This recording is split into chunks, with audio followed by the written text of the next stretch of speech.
Os voy a presentar un poco a la persona que hemos decidido que diese esta charla, que como sabéis se llama Crisis de Régimen e Instituciones.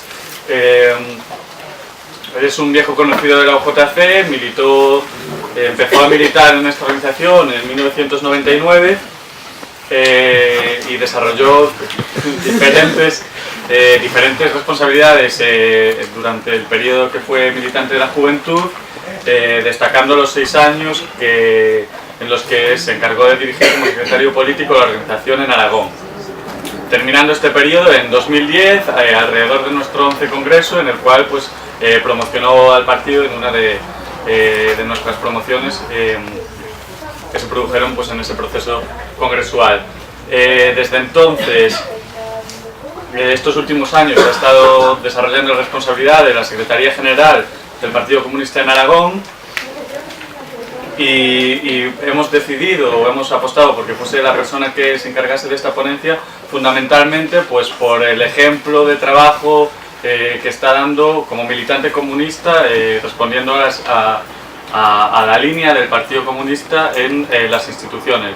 Él formó parte de la candidatura de Zaragoza en Común y como tal ejerce a día de hoy de concejal de servicios públicos y teniente de alcalde y servicios públicos y personal. Fruto de este trabajo en las instituciones, en el Ayuntamiento de Zaragoza, está actualmente imputado y tiene que responder por una gestión evidentemente alineada con los intereses de la clase obrera que desde pues los diferentes aparatos del Estado pues están intentando frenar a través de, en este caso, acciones judiciales. Por eso mismo entendimos desde la UJC, desde el Comité Central y la organización de esta escuela, que era la persona más adecuada para poder trasladarnos cómo consideramos que se articula o se desarrolla la crisis de este régimen y cuál es el papel del trabajo institucional en nuestra estrategia de superación revolucionaria del propio régimen. O sea que sin más os dejo con el camarada Alberto Cubero que va a tratar este tema.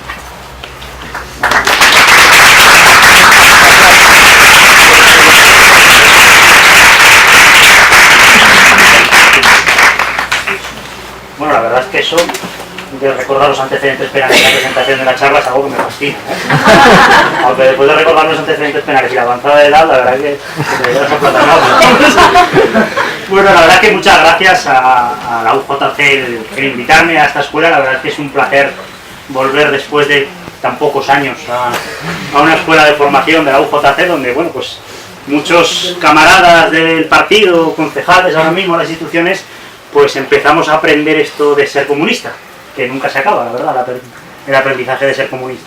La charla llevaba por título Crisis del Régimen y Alternativas y Trabajo en las Instituciones, y creo que lo primero, yo voy a ser breve, ¿eh? Voy a intentar no alargarme más de 20 minutos para dar tiempo a las palabras, pero creo que quizás lo primero para entender la crisis del régimen es definir qué es el régimen del 78, que es algo que nombramos mucho, pero creo que es importante también caracterizarlo para entender la crisis, la profundidad de la crisis, pero sobre todo también las alternativas que permite abrir la profundidad de la crisis del régimen del 78. Una definición básica para entender el régimen del 78 sería la expresión que el capitalismo ha tomado en España actualmente y en los últimos 40 años. La caracterización concreta que el escenario español ha dado al sistema capitalista en los últimos 40 años. Una caracterización que no ha estado alejada de su localización dentro del capitalismo europeo y de la internalización del capitalismo mundial. Un capitalismo europeo que ha hecho que España y los países periféricos de Europa, que llegaron tarde a la construcción europea, y como siempre que llegas tarde te toca el peor asiento, han hecho del capitalismo español un capitalismo dependiente de ese capitalismo centroeuropeo, productor, exportador, frente a ese capitalismo español donde ha habido sectores que han sido hegemónicos, como ha sido la construcción, ha sido el turismo, que son sectores dependientes de la financiación, de la financiarización, sobre todo del capitalismo centroeuropeo, y sectores que han hecho que cuando ha afectado la crisis económica ha afectado de una mayor gravedad en el caso español. Pero el capitalismo español, el régimen del 78, como todo sistema de clases, evidentemente también se caracteriza por la división del trabajo, la división de clases sociales en la sociedad española. una división entre obreros y empresarios que hace que el sistema económico del régimen del 78 sea un sistema desigual. Pero el régimen del 78 ha hecho que para esa desigualdad en lo económico se haya generado un sistema político. Un sistema político que hemos caracterizado como el sistema del 78. Me he puesto estos cartelicos para apuntar. Cuya base fundamental ha sido el bipartidismo. Pero sobre todo también un sistema ideológico. Un sistema ideológico cuya base fundamental ha sido hacer creer que el régimen del 78 era el fin de la historia española. Así como Fukuyama determinó el fin de la historia cuando se derrumbó la Unión Soviética, el régimen del 78 ha generado el consenso de que era el fin de la historia española, que era el mejor de los regímenes posibles y sobre todo, como dice el artículo 1 de la Constitución, que España era un Estado social y de derecho. Ese consenso generado durante 40 años ha hecho que no se ha cuestionado hasta ciertos niveles el régimen del 78 durante todos estos años. Y ha hecho un sistema político, el sistema bipartidista, que permitía que siempre el poder político lo ostentaran organizaciones que nunca iban a poner en duda las desigualdades que estaban produciéndose en lo económico, en el capitalismo y en el régimen del 78 español. Pero como sabéis, hace ya 9 años, se van a hacer ya 9 años de la quiebra de Lehman Brothers y la crisis monetaria capitalista a nivel internacional. Y lo primero que hay que entender es que las crisis capitalistas no son como las averías de los coches. No es que haya fallado una pieza y se lleve el coche al taller y vuelva a funcionar, sino que las crisis capitalistas son producidas porque el capitalismo es incapaz de seguir cumpliendo con su función fundamental, que es única. No tiene más función que la de generar cada vez más y más beneficio y acumularlo en menos y menos manos. Cuando el capitalismo es incapaz de seguir cumpliendo con su función, es cuando se producen las crisis y cuando se ha producido la crisis del régimen del 78.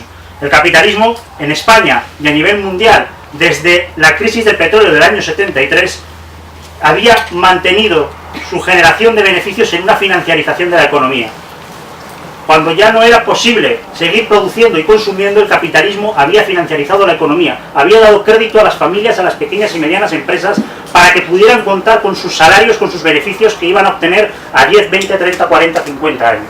Es cuando surgió la burbuja inmobiliaria, la burbuja de la subprime, la burbuja aquí en España en el régimen del 78 inmobiliaria, y cuando eso se hizo ya insostenible, se produjo la crisis económica. Una crisis que lo económico ha producido, como ya sabemos, paro, desahucios. Fueron las primeras medidas que el régimen del 78 tomó para poder seguir manteniendo sus tasas de beneficios, pero también tomó dos estrategias, que fue el trasvase de deuda privada a manos públicas, generando una crisis de la deuda, pero también la privatización y externalización de los servicios públicos a todos los niveles en las administraciones y la privatización, en definitiva, de los grandes derechos, de las joyas de la corona que todavía quedaban en el estado del bienestar, como es la educación, como es la sanidad, como son las pensiones o como son los servicios sociales. Crisis económica que ha afectado de tal manera en la base social del régimen del 78 que ha puesto en cuestión también el sistema político y el sistema ideológico en el que se sustentaba el régimen del 78.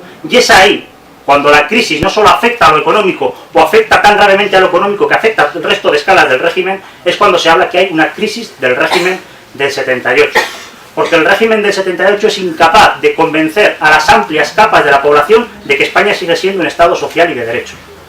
El régimen político es incapaz ya de mantener un sistema bipartidista que garantice que en todo momento, como ha sido en los últimos 40 años, gobierna el Partido Popular o gobierna el Partido Socialista, bien por mayorías absolutas o bien por el apoyo de la derecha nacionalista periférica de este país.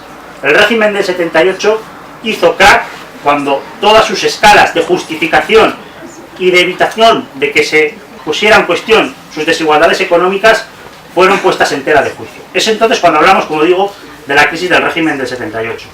Pero en la crisis del régimen del 78, que sería el análisis hasta ahora, hay distintas estrategias. En la ponencia se hablaba de reforma o ruptura. Es una simplificación, además una simplificación de un debate histórico. Pero nosotros como partido, en nuestra primera fase del 20 Congreso, hablábamos o caracterizábamos 3 proyectos de clase en el Estado español ante la crisis del régimen. En primer lugar hablábamos de un proyecto continuista, No escriben muy mal, ni estáis muy lejos, pero yo lo digo igual.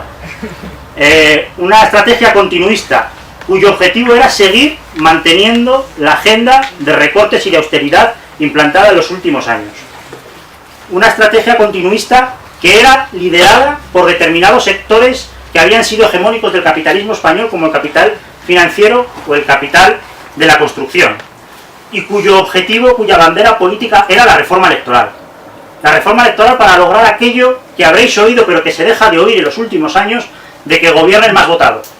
Era una propuesta política que los sectores más derechistas del Partido Popular plantearon en los inicios de la crisis económica.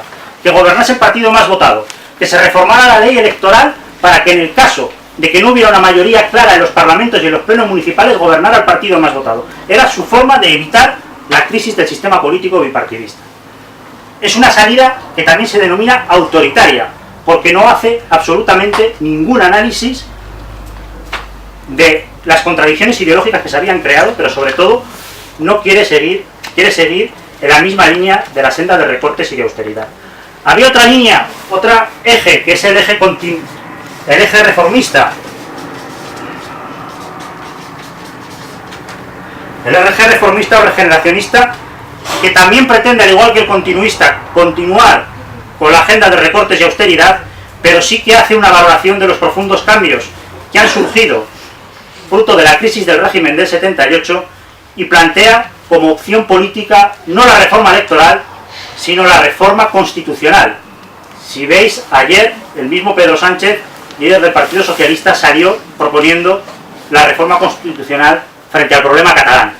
Su planteamiento es una reforma constitucional, una reforma que tenga unos tintes progresistas, pero que en el fondo continúe institucionalizando la agenda de recortes como se institucionalizó con la reforma del artículo 135 de la Constitución. Es una agenda, la agenda de la reforma del proyecto reformista, que lideran sobre todo los grandes sectores transnacionales del capitalismo español y determinados grupos políticos, como conoceréis, como puede ser el Partido Socialista o Ciudadanos. Y hay otra agenda, la agenda rupturista. La agenda que en aquella ocasión, la valoración que hacíamos como PC es que la lideraba o la representaba Unidad Popular. Era abril del año 2016, hacía pocos meses que nos habíamos presentado como Unidad Popular. No me atrevería a decir que es la agenda que maneja todo Unidos Podemos, pero es una agenda que lo que viene a plantear es que las bases sociales, económicas que ha producido la crisis del régimen del 78 dan pie para poder lograr un proceso constituyente, un proceso de empoderamiento de las capas populares de este país que están sufriendo la crisis desde la movilización y desde el conflicto. Por lo tanto, el planteamiento de la salida rupturista es un planteamiento que hace cambiar completamente la agenda de recortes hacia un modelo de reforma, de proceso constituyente, en el que la reforma no se haga desde el Parlamento, sino que la reforma se haga en las calles, desde el empoderamiento de las capas populares y desde la presión social. Es una agenda que marcan determinados grupos políticos, entre los que nos incluimos desde luego el Partido Comunista y Izquierda Unida, pero estas son las tres agendas que como PC planteábamos que había en este ciclo político. Evidentemente, la que se está ejecutando es la agenda reformista. Es la que se está ejecutando en estos momentos. Pero que sepamos que también existe esta agenda en el bloque dominante. Estas dos agendas son las agendas del bloque dominante y esta sería la de los sectores populares de este país. Pero esta agenda también existe. Y tenemos que ser conscientes de que si esta agenda no se está ejecutando, es precisamente por la correlación de fuerzas y el papel que hemos jugado el Partido Comunista y los sectores populares de este país. Lo digo también por un poco de orgullo, por saber que nosotros también jugamos en este tablero y que desde luego el ciclo de movilización social que han surgido a partir de esta crisis económica ha generado un poder social, un músculo lo suficientemente potente para que los sectores dominantes de este país se hayan planteado no optar por la agenda continuista, que hubiera sido lo más fácil para el régimen. Una simple reforma electoral que evitara que el bipartidismo no dejara de gobernar en este país. Pero hay una agenda rupturista, y es una agenda que ante todo no lo antepone solo a las elecciones, y eso es muy importante. Si lo pusiéramos todas las elecciones con la agenda continuista, estaba solucionado el problema para los poderes económicos. Reforma electoral, y ya no hay problema de que se construyan alternativas electorales distintas al bipartidismo. Pero hay una agenda rupturista, Hay una agenda rupturista que lo que se plantea fundamentalmente es el cambio de la correlación de fuerzas. Por lo tanto, el eje fundamental de la agenda rupturista es levantar un nuevo ciclo de movilización social. Un nuevo ciclo de movilización social como el que hemos vivido en esta crisis económica, pero que desde luego no será el mismo que esta crisis económica. No puede ser el mismo que en esta crisis económica. Y desde luego no puede ser el mismo porque la creación del sujeto político no puede ser el mismo. Porque la situación de conflictividad social, de realidad social a la que se está sometiendo la clase trabajadora y las capas populares de este país no es la misma que había hace años, ni siquiera hace 4 o 5 años. Por lo tanto, la agenda rupturista tiene una obligación. Y es la obligación de la creación de ese nuevo sujeto político, que desde luego siempre será el sujeto político de la clase trabajadora, pero teniendo en cuenta sus nuevas experiencias de lucha, y lo estamos viendo, por ejemplo, con las camareras de pisos o con algunos conflictos laborales que se crean y se generan fuera de las estructuras sindicales, y que en esa experiencia de movilización social habrá que generar un espacio para ese nuevo sujeto político. Pero esa agenda rupturista tiene que ser una agenda que vaya más allá, desde luego, de la lucha institucional. Porque en la agenda reformista, el objetivo de la agenda reformista, que es una agenda que parte del bloque hegemónico de este país, es que sea una agenda interclasista, incluir a aquellos sectores que están siendo afectados por la crisis económica. Y la inclusión de esos sectores pasa por hacerles creer que la lucha institucional es la única vía para la conquista de los derechos de la mayoría social. Y eso lo tenemos que tener claro. ¿Cuál es el papel de las instituciones? ¿Cuál es el papel del poder político? ¿Cómo, a partir y para justificar y evitar que se vuelva a una situación de normalidad en lo económico, se genera un sistema político y un sistema institucional? Tenemos que ser conscientes de que cuando estamos en las instituciones estamos peleando un campo enemigo. Tenemos que ser conscientes que en las instituciones no vamos a cambiar las cosas, porque las cosas no se cambian desde las instituciones. A las instituciones vamos a explicarle al pueblo que desde ahí no se pueden cambiar las cosas. Vamos a las instituciones a chocarnos constantemente con los límites institucionales que impiden cualquier tipo de reforma que colme las aspiraciones de los derechos de la clase trabajadora y las capas populares de este país. Y eso es muy importante tenerlo en cuenta. Lo digo porque en compañeros de viaje se están viendo ya virajes políticos hacia el entender que una vez la fiesta electoral ha dado unas nuevas cartas de juego, de lo que se trata es de jugar esas cartas de juego y de jugar las mayorías que han dado en los parlamentos durante los próximos 4 años. Eso se está volviendo a ver en determinados compañeros electorales. Lo hemos visto en Castilla-La Mancha y lo estamos viendo en otras experiencias. Eso fue el fin de la ideología comunista en este partido de los años 70 y 80 con el compromiso histórico. El entender que la única lucha es la lucha institucional y que solo desde ahí se van a cambiar las cosas. Eso es el engañarnos con la engañifa del bloque dominante de pensar que las instituciones son unos terrenos neutrales en los cuales se van a dirimir desde posiciones de igualdad los conflictos que hay en la sociedad. Las instituciones están generadas precisamente para que los conflictos que se den ahí se den sin que nunca se ponga en duda los ejes fundamentales de la dominación capitalista. Y eso es importante tenerlo en cuenta. Tenerlo en cuenta y tener sobre todo en cuenta que la agenda rupturista es una agenda que pasa fundamentalmente por el levantar nuevamente un ciclo de movilización social en este país. Yo lo dejo ahí porque creo que he pasado ya de tiempo y dispuesto a todas vuestras dudas y preguntas.